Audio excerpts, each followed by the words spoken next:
আচ্ছা কাকা, তুমি আমার এমন একটা পথ দেখাইতে পারবা যে আনে রাতারাতি কুড়ি হতে যায়? একটা কথা কবে না। হ্যাঁ, এত রহস্য জানার আমার দরকার নাই। কে তুমি টাকা নষ্ট করে তুমি রহস্য জানাইতে চাও? কি সাহসী প্রতিযোগিতা? ওই জায়গায় জিততে পারলে 1 কোটি টাকা। প্রতিযোগিতা হলো 1 লাফে কোটিপতি। আমি কিন্তু লাভ দিলাম।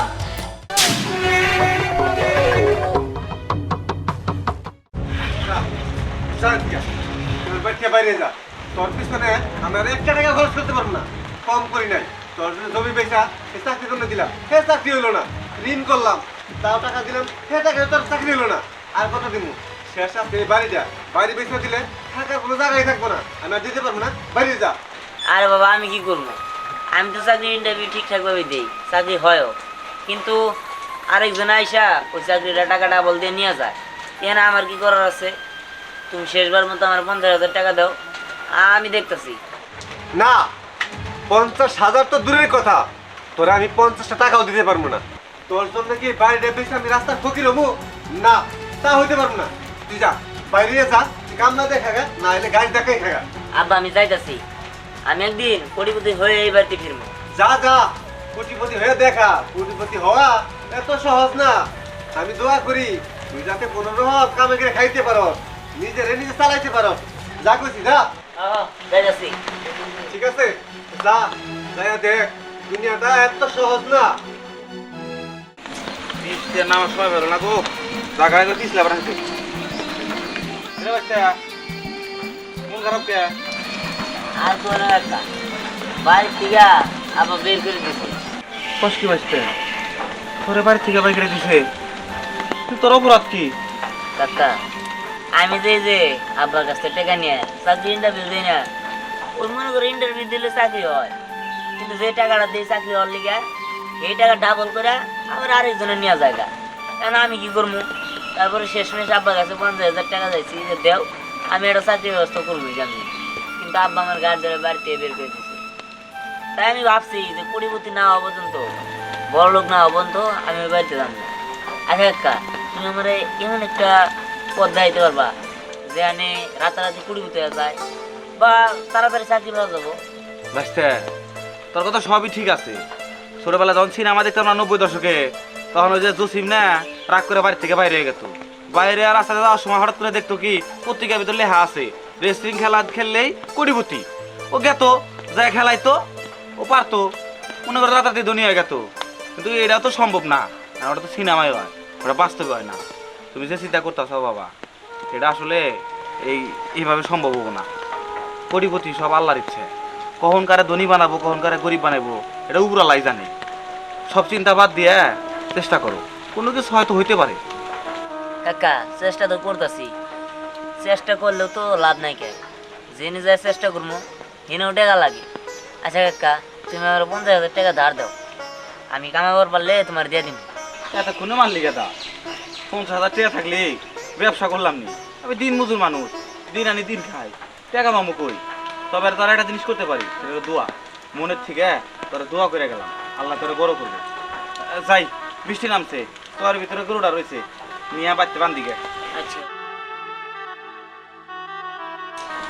না কি যে করি না বুঝতেছি। নায়ক জসিম তো একটা রিস্ক নিছে, জীবনে রিস্ক না নিলে তো বড় লোক হয়ে যাবে। আমি একটা রিস্ক নিব, ওই জন্য নায়ক জসিমের নাগাল টাকা যায়নি। আমি ওই রেসলিং খেলবো, দেখি যেমনি হোক রেসলিং খেলে হোক আর ভ্যান চালে যেমনি হোক আমার পরিবর্তন হইতে হোক। আমি যাই, আগে টাকা যাই।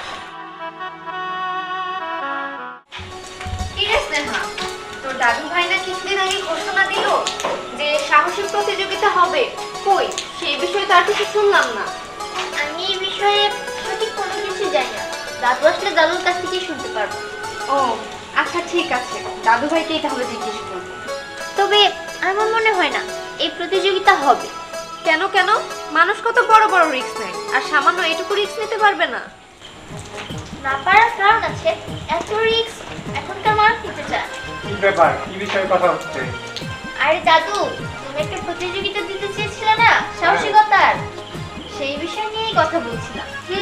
দাদু, তুমি না বলেছিলে যে ছাদে থেকে লাভ দিতে পারবে তুমি তাকে 1 কোটি টাকা পুরস্কৃত করবে। কি হলো তোমার ঘোষণা? হ্যাঁ, ঘোষণা তো দিছিলাম, কিন্তু কেউ রিস্ক নিতে চায় না। উফ, আমি বুঝলাম না, এখানকার মানুষজন কি ভীতু নাকি? এইটুকু রিস্ক নিতে পারবে না কেউ? তাই তো দেখছি। ঠিক আছে, তারপরেও আমি আরেকবার চেষ্টা করে দেখি যে কেউ রিস্কটা নিতে। রাসেল, জি স্যার। ঘোষণা দিয়ে দাও, সাহসিক প্রতিযোগিতা যে ফার্স্ট হবে তাকে 1 কোটি টাকা পুরস্কার দেওয়া হবে। ঠিক আছে স্যার, এখনই মাইক মেরে দিতেছি আমি। ঠিক আছে, যাও তুমি। আর তোমরা প্রস্তুত থাকো, প্রতিযোগিতা হবে। আচ্ছা ঠিক আছে, তাহলে এবার আমি আসি। আর শোন, যেদিন প্রতিযোগিতা হবে আমাকে কিন্তু অবশ্যই খবর দিবি। অবশ্যই খবর দেবো, তুই তো আমার বেস্ট ফ্রেন্ড, তোকে খবর না দিয়ে কি আমি পারি নাকি? ওকে, আমি আসছি দাদু ভাই। ওকে, আসসালামু আলাইকুম। ওয়ালাইকুম আসসালাম। দাদু চলো। চলো। একটি বিশেষ ঘোষণা সাহসী প্রতিযোগিতার আয়োজন করা হয়েছে। এই প্রতিযোগিতায় যে প্রথম হবে তাকে দেওয়া হবে 1 কোটি টাকা। এই প্রতিযোগিতাটি আয়োজন করেছে বিশিষ্ট ব্যবসায়ী আকবর চৌধুরী। একটি বিশেষ ঘোষণা সাহসী প্রতিযোগিতার আয়োজন করা হয়েছে। এই প্রতিযোগিতায় যে প্রথম হবে তাকে দেওয়া হবে 1 কোটি টাকা। একটি বিশেষ ঘোষণা। এত বড় সাহস, হ্যাঁ? আমার কাছে একটু বোঝাপড়া করো না। বাইরেও পড়ে গেলে তুমি, বাইরেও বাইরেও দরজা জানলা কিছু নাই, ঘরের মধ্যে কি করো তুমি? আরে তুমি এত চিল্লাফাল্লা করতেছো, কি হয়েছে? চিল্লা বলে সদা করতেছি। কিসের মাইকে বললাম, হ্যাঁ? কিসের প্রতিযোগিতা দিবা তুমি? 1 কোটি টাকা দিবা? কে কামাই আহে? আমি তো ঘরের বউ, আমার একটু কাজ করছো, হ্যাঁ? আরে তোমার আবার জিজ্ঞাসা করা লাগবো কি? আর তুমি সব কি পোশাক আশাক করে রয়েছো? মানুষ দেখলে বলবো কি আমারে? হ্যাঁ, তোমার মতো তো কে হবে? তো নষ্ট করি না। আমার দামি দামি পোশাক আছে, বিদেশ থেকে তো 2 লক্ষ টাকার শাড়ি কিনা দিছে। এইখানে আমি ড্রয়ারে রেখে দিছি, এবং তো বাইক করে পরি নাই, নষ্ট হবো দেখে। পড়ার লাগবো লাগলে পড়ার জন্যই টানছি, আবার নষ্ট হবো, আবার এনে দিমু। ঠিক আছে, কত সিরা দিবা? তুমি যে প্রতিযোগিতা দিছাও, একবার আমার কাছে শুনছাও, তাহলে পাস করবো না ফেল করবো, তোমার 1 কোটি টাকা লস হইব, এটা কি চিন্তা ভাবনা করছো? আরে শুনো, এই প্রতিযোগিতার পিছনে একটা রহস্য আছে, এটা তো তোমার এখনো কই নাই। কমু তার আগেই তো তুমি চিল্লাফাল্লা শুরু করে দিছো। একটা কথা কবে না, হ্যাঁ? এত রহস্য জানার আমার দরকার নাই। কে তুমি টাকা নষ্ট করে তুমি রহস্য জানাইতে চাও? হারাম দাদা কামলার বাসা রাখবো, ওর আড্ডি কুটি বামু মাইক পারে মাইক করতেছি, এলাকার মধ্যে মাইক পারো, আমি সাথে দিকা হই না, আমার অন্তরের মধ্যে কাইপো। 1 কোটি টাকা, 1 কোটি টাকা গাবাই আহে, 1 কোটি টাকা কামাই করতে তোমার কষ্ট লাগে নাই? হ্যাঁ, আমি একটা বড় লোকের বউ, আমি প্রকৃতি পূজা করে রাখছি, টাকা নষ্ট হইব দেখিয়া। একটা কথা কবে না আমার উপরে, মেলা শব্দ করছিস। আরে হইছে, থামো। তুমি কথা কই না, আয়োজন করছি, লোকজন আসতে দাও, আসুক, তারপরে যে দাওয়ায় ওবনি। আমি তো বাইরে গেলাম, আসতেছি। আগে যাবা না, আয়োজন বন্ধ করো, আয়োজন বন্ধ করো। আমি আয়োজনের গ্রুপ না শুনতেছে না, মাইক বন্ধ করো। আচ্ছা ঠিক আছে, যেটা ঘোষণা হওয়ার হয়ে গেছে, এখন তার ফিরে এনে যাবো না, লোকজন তো আওয়াজ শুরু করে দিতে, আসুক, তারপরে যেটা করি করবনি। তুমি এত মাথা গরম করো না। আয়োজন লোকজন তুমি মাইক করে দাও, আমার বউ মরে গেছে গা। এলাকার লোকজন টের পাইবো যে বউ যখন বলছে আয়োজন হইব না, সব লোকজন চাইবো না তোমার মান সমান বাঁচবো, বুঝছো কি? মরে গেছিল মনে করো 3 মাস আমি করে বাইরে পরে 3 মাস পরে 3 মাস পরে বাইরে তখন তখন মানুষ আমার করবো না, তখন ধরবো না মানে মানছে। কবে হাসপাতালে নিয়েছিলাম, শুরু করছি এই না কবা না, তুমি মিশা কথা কোন যাবো না, তুমি থাকো, আমি আইতাছি, মাথা ঠান্ডা করো। কি একটা দলা বিলে রেডি আসছিলাম, হ্যাঁ? আমার মান সবার প্যান্টি সব কুছ করতেছে। এই যে বিল্ডিংটা দরজা জানলা পর্যন্ত লাগানোর ভালো নাই, 1 কোটি টাকা পুরস্কার দিব। ওই হারামজাদি নাকি করে গেছে সিনহা, এই সিনহার বছর আমি জড়তাছি, আমার মাথা তো আগুন ধরাই দিল। আমি আগেই করে গে একটা প্লেট এনে তুলতে শেষে ফালা দিয়ে আমার মাথা দম দম করে আগুন জ্বলতেছে। হারামজাদা জামাই কোনো কথা উঠলো না, ওই রাসেলের বাচ্চার কোনো খবর দেখতেছি না, বাড়িটা অন্ধকার হয়ে গেছে। হ্যাঁ, আমি একা একা বক বক করে গেছি, আমার কথা কেউ আছে? ওই সিনহা রে, এই রাসেল ভাই দাঁড়াও। এই কি এর মাইকিং করলা? হ্যাঁ, সাহসী প্রতিযোগিতা কি যেন বললা? হ্যাঁ, চৌধুরী সাহেব আয়োজন করছে, যে ফার্স্ট হবে তার 1 কোটি টাকা দেব। হ্যাঁ, কি 1 কোটি টাকা?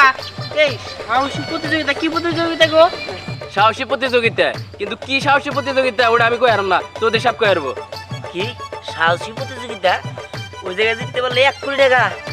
এরকম একটা রিক্সে তো খুঁজতেছিলাম, আমি রিস্ক নিয়ে গ্রামের থেকে আইছি, আমি এই খেলায় অংশগ্রহণ করবো।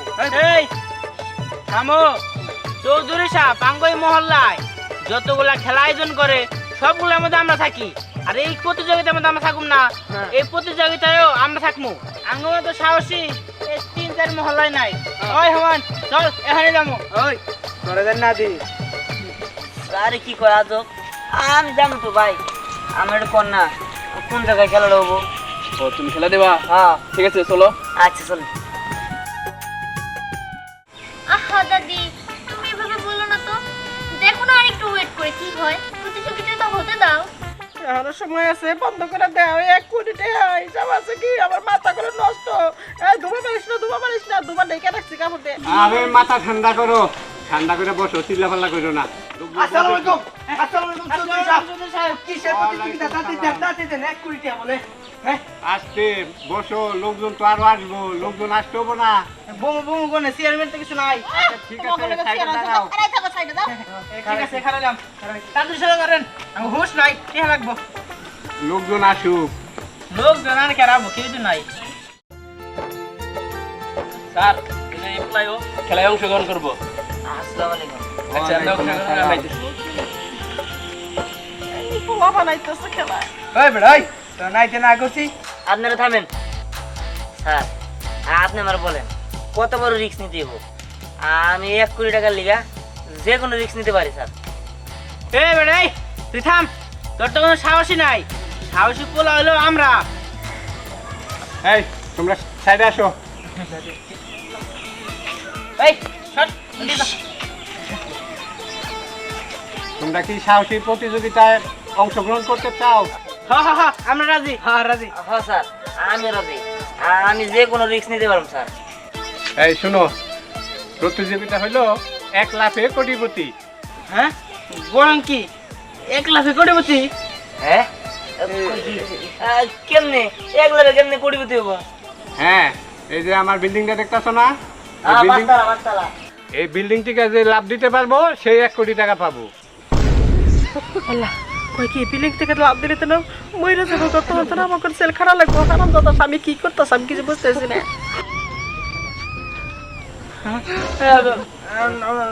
না না আমরা পারুম না। মেরে জীবন হলো বড় জিনিস, জীবন থাকলে টাকা অনেক কামাইতে পারুম, টাকার জন্য জীবন দিতে পারুম না। আমরা নাই এসবের মধ্যে। স্যার তারা তো গেল ইয়া, তবে আমার টাকাটা খুবই দরকার। আমি আপনার এই শর্তে রাজি, আমি যাইতাছি। আমি 5 টাকা থেকে লাভ দিই। তুমি যদি 5 টাকা থেকে লাভ দাও তুমি তো মইরা যাবা গা। তোমার টাকা এতই দরকার। দেখেন মরে যাবো ঠিক আছে, তবে নাও তো মরতে পারি। আল্লাহ যদি সাথে থাকে তাহলে আমার কিছুই হবো না। আমি জানি আল্লাহর উপর ভরসা রেখা আমি যাবো। আমার এই টাকাটা খুবই দরকার, আমি গেলাম।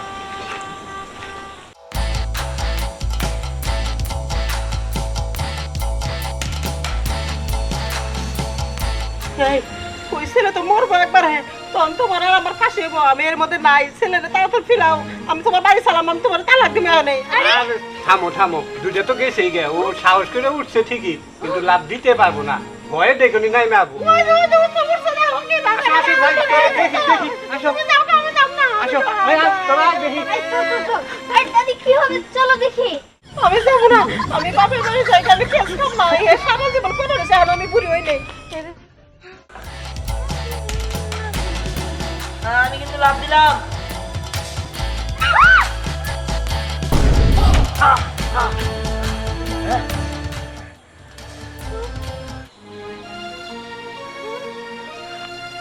বাইসা আছি। এই তুমি ঠিক আছো তো? আমি তো ঠিক আছি। তোমার কিছু হয় নাই তো? না আমার কিছু হয় নাই। আমার টাকা এখন দেন তাহলে। আচ্ছা ঠিক আছে, শুনো তাহলে, আমি একটা সাহসী ছেলে খুঁজছিলাম। আমার যত সয় সম্পত্তি আছে, মনে করো যে টাকা পয়সা ব্যাংক মেলে সব আমার নাতনির নামে। আমি এই কারণে একটা সাহসী ছেলে খুঁজতেছিলাম যে তার সাথে আমার নাতনির আমি বিয়ে দিব। তুমি যদি ওকে বিয়ে করতে রাজি থাকো তাহলে তোর সয় সম্পত্তি সব তোমার এমনি হয়ে যাব, তুমি এমনি কোটিপতি হয়ে যাবে। কি বলেন আপনি সব? আমার কাছে আপনার নাতিন বিয়ে দেবেন গায়ে? আসলে আমি যখন ছোট ছিলাম তখন একটা গাড়ি অ্যাক্সিডেন্টে আমার বাবা মা দুজনেই মারা যায়, আর তারপরে আমার দাদু আমার নামে সব সয় সম্পত্তি লিখে দিয়েছে। আসলে কি জানেন দাদু ভাই সাহসের ছেলেটি কেন চাচ্ছিল? কারণ সে যদি সাহসী না হয় তাহলে এই বিশাল সয় সম্পত্তি সে কিভাবে ভার কুলাবে বলেন তো? এবার বুঝতে পারছো? জি, এবার বুঝতে পারছি। তাহলে ঠিক আছে, তোমার ড্রেস আপে চেঞ্জের ব্যবস্থা করতেছি। দাদু ভাই, তুমি ওকে নিয়ে যাও টেলারিংয়ে, ওর ড্রেস চেঞ্জ করার ব্যবস্থা করো। আর কালকেই কিন্তু আমার নাতনির সাথে তোমার বিয়ে। আচ্ছা ঠিক আছে, আচ্ছা ঠিক আছে, আসুন। চলুন। আমি বলেছিলাম না যে আমি কোটিপতি হব। বাংলা সিনেমার জসিম সে রেসলিং খেলে কোটিপতি হয়, কিন্তু আমি 1 লাফে কোটিপতি হয়েছি।